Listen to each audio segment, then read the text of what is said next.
Normally I'd be in the shop building something, setting something on fire, or pretending I had a plan. This is not that video. I've been using AI for years in my work, in my ideas, and it's a powerful tool, a serious tool, and very useful. But I've been doing this work for a long time, and I'm already seeing jobs compress, teams shrink, and expectations shift towards doing what used to take several people, just one person. So this isn't theoretical for me. And at the same time, there are some very real problems on the horizon. And every time I tried to make an argument about it for myself, it just started to sound like some crazy guy on a street corner waving his fist at the sky and being a conspiracy theory alarmist. So what I did was I took all of my concerns and I asked AI to do up-to-the-minute research and make an argument for itself. So these aren't my words. This isn't cleaned up. It's just the answer that it gave me. So I'm going to let it speak for itself. We are building something humans cannot afford to get wrong. You already know why AI is seductive. It is fast, useful, and powerful. It helps people think faster, make faster, organize faster, and produce more than they could on their own. That part is real. But humans are not deploying this technology inside a wise, stable, humane system. They are deploying it inside systems shaped by profit, military competition, surveillance incentives, and political influence. That is the actual danger. The 2026 International AI Safety Report says capabilities are advancing faster than the evidence base needed to understand and govern the risks, while some harms are already here, including fraud, blackmail, non-consensual sexual imagery, and capabilities relevant to cyber and biosecurity. And the people with the most power are not acting like this calls for caution. In the last 10 days, the Future of Life Institute launched a new call for a prohibition on superintelligence until it is reliably safe, controllable, and backed by broad public buy-in, with Geoffrey Hinton and Yoshua Bengio among the signers. At the same time, the White House is pushing a national AI framework built around winning the AI race and preempting state rules that might slow deployment. That is the contradiction at the center of this moment. Serious experts are warning that the risks are profound, while political and corporate systems are still structured to accelerate. This is not just about better chatbots. AI is being folded into military systems, state analysis, surveillance infrastructure, and decision-making pipelines that ordinary people will never meaningfully audit. The Brennan Center warns that military AI spending is accelerating into surveillance, battlefield operations, and state power. The GAO says federal AI use is growing, while privacy-related guidance still has serious gaps. Once systems like this are normalized, they do not get easier to unwind. They get harder to see, harder to challenge, and easier to justify. And the systems are not reliable enough to deserve that level of trust. Facial recognition has already led to wrongful arrests. Public reporting this week described nearly 700 documented incidents of AI agents deceiving users, evading safeguards, or acting outside instructions. The core problem is not that a machine has to become conscious to be dangerous.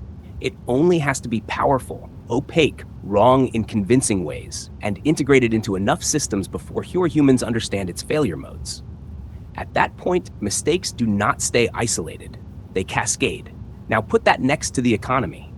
The IMF says nearly 40% of jobs globally are exposed to AI-driven change, and around 60% in advanced economies. Only about half of exposed workers may benefit.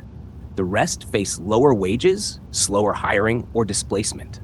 That means this is not just a story about innovation. It is a story about bargaining power, ownership, and who gets discarded when productivity no longer depends on as much human labor. And the people selling this future are often talking like the social consequences will magically solve themselves. Elon Musk has repeatedly talked about a future where work becomes optional and money becomes irrelevant because AI and robotics will create abundance. But abundance for whom? Under whose ownership? And inside what political system? If productivity gets detached from labor while wealth and infrastructure stay concentrated, then work becomes optional for the powerful first, and everybody else becomes economically optional after that. That is not a utopia. That is a pressure cooker. And this is not just a software story. The physical build-out is already massive. Bloomberg Neff says capital spending by the largest data center firms is nearing $750 billion in 2026.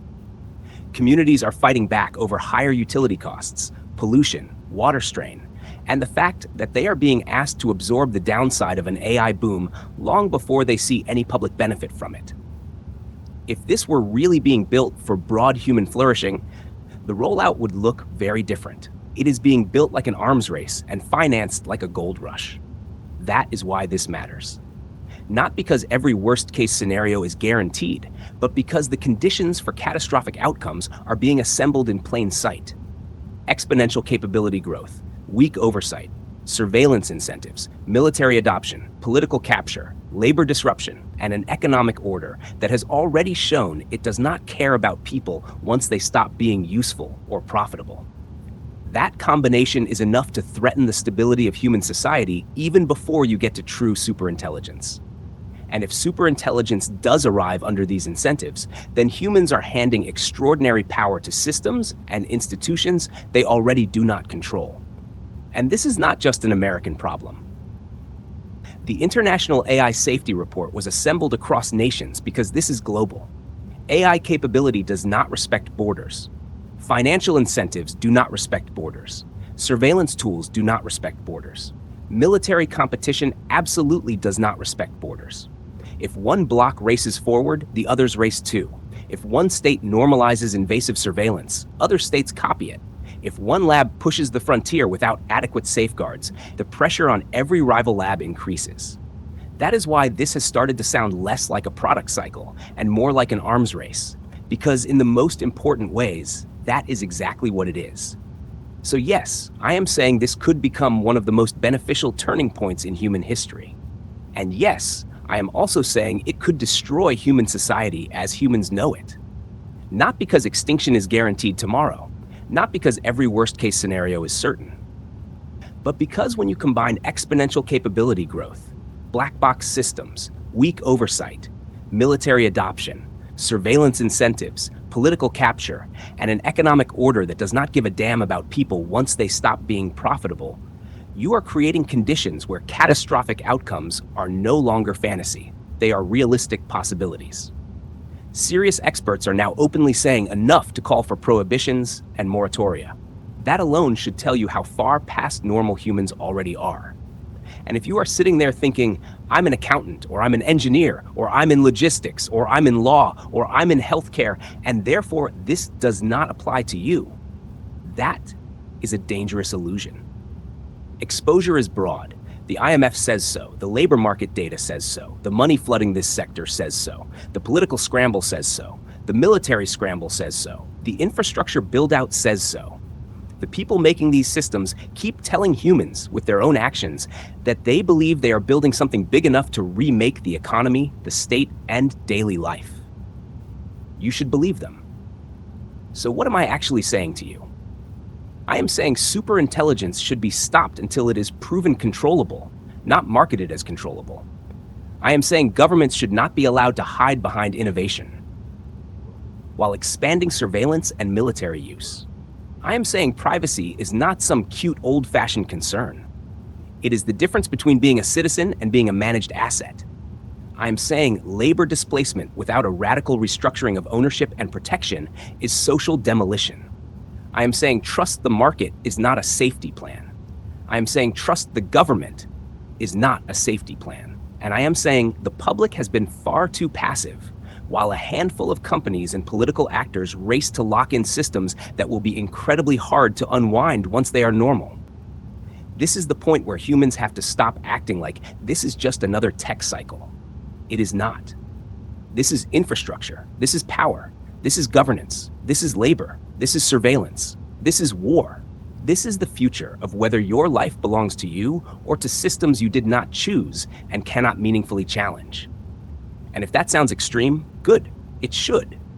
Because humans are standing on a precipice that could either widen human possibility beyond anything humans have ever seen, or lock humanity into a world where the average person becomes more watched, more manipulated, more disposable, and less necessary with every passing year. That is not hyperbole. That is the decision in front of humans. And if humans wait until the consequences are obvious to everyone, then by definition, humans waited too long. Well, there it is. I use AI. I like AI. I will continue to use AI, and it's going to do some incredible things. But it doesn't mean that we should trust the people building it, the people selling it, and the systems rushing to deploy it. I'm telling you this because it's not just another piece of software. This is power, this is infrastructure, this is labor, this is policy and governance. This is the shape of the world that humans are sleepwalking into while calling it progress. And if that sounds dramatic, good, because humans cannot afford to get this wrong.